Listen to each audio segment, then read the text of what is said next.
What's going on, everyone? It's Marco Hanna. A couple days ago, I asked you guys on Twitter if you'd like to see an Ask PhoneDog, a show where you get to ask me, Cam, or Bo what we think about things, about mobile, about our personal lives, get to know us a little bit better. So welcome to Ask PhoneDog with me, Marco Hanna.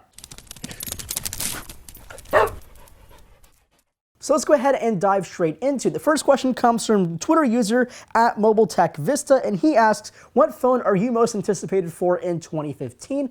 Now, I actually have a few of them, the first one being the OnePlus Two. For one reason, I'm really interested to see what the phone looks like, but more importantly, how they're going to sell these things. Is it going to be an invite system? Are they going to mass produce these things, which means probably going to be more expensive? I'm just really interested in seeing how that kind of thing goes. And also, I'm really interested in the HTC One M9 because I'm a big fan of the HTC One line, and also the LG G4 because I loved the LG G3 and I still do, and I'm definitely interested to see what new feature the LG G4 will have later this year. Now, my next question comes from Twitter user at HarddickGohill97. I think I said that right, maybe not. And he asks, what do you think about Project Aura, and do you think it's the next best thing? Honestly, I think there's a couple things that have to make this thing successful. One, it has to cost less than your conventional flagship smartphone. Secondly, it has to look good. And so far, they look interesting. I mean, they're definitely a little weird. They're definitely a little chunkier than, say, your typical standard built smartphone. And also, if they can market it towards people who aren't tech nerds like me or you, in terms of like you guys love technology and definitely want to swap out CPUs and swap out things, I think the most interesting part is being able to swap out your image sensor and your actual camera.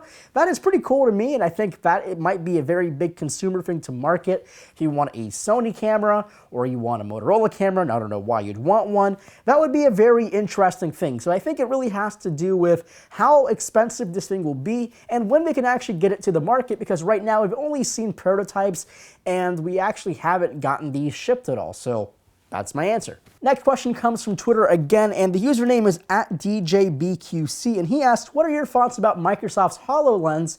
And if you haven't seen this thing, it actually is pretty cool. They kind of debuted this with Windows 10, and it's sort of like a virtual reality mix of holographic world.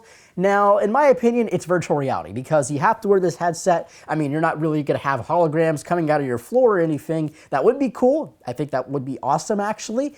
But this whole little world where you can just kind of build things, you can use things, and I think the biggest or the coolest demonstration is they were making a quadcopter, and then they actually turned that holographic image into a 3D printed item that actually works. So I'm guessing they just fitted motors with it, right?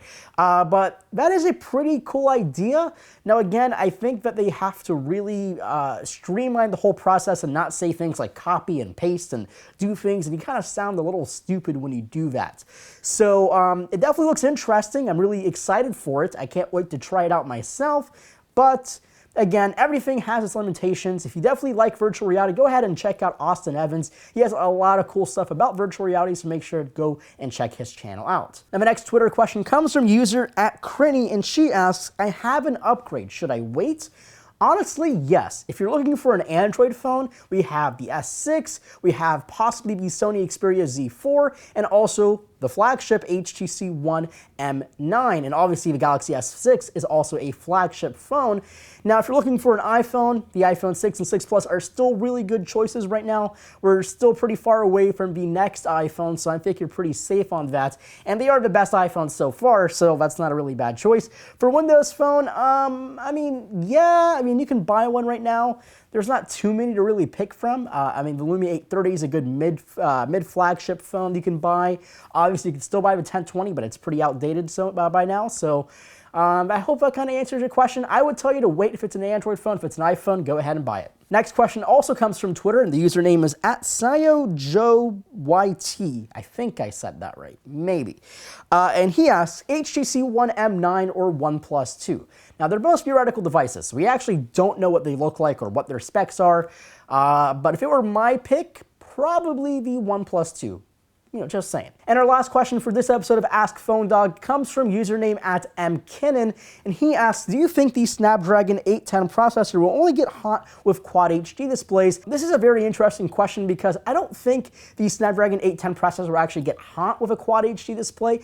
I think it's more due to the performance. While an 810 processor will probably be able to handle a Quad HD display with ease, I think that people are kind of realizing that 1440p and 1080p are very similar.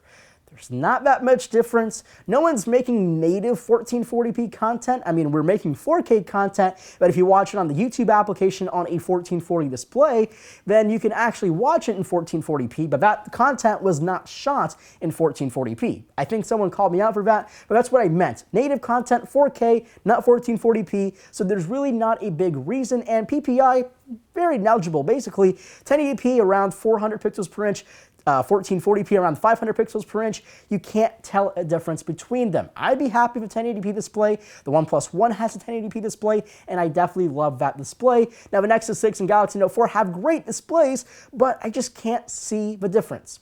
Just saying. So that about wraps up this first episode of Ask PhoneDog. Make sure to leave some questions below for the next episode of Ask PhoneDog, and also be on the lookout on Twitter when we ask for your questions to send them in. Use the hashtag AskPhoneDog. And as always, my name is Mark Johanna, and I'll catch you guys in the next video.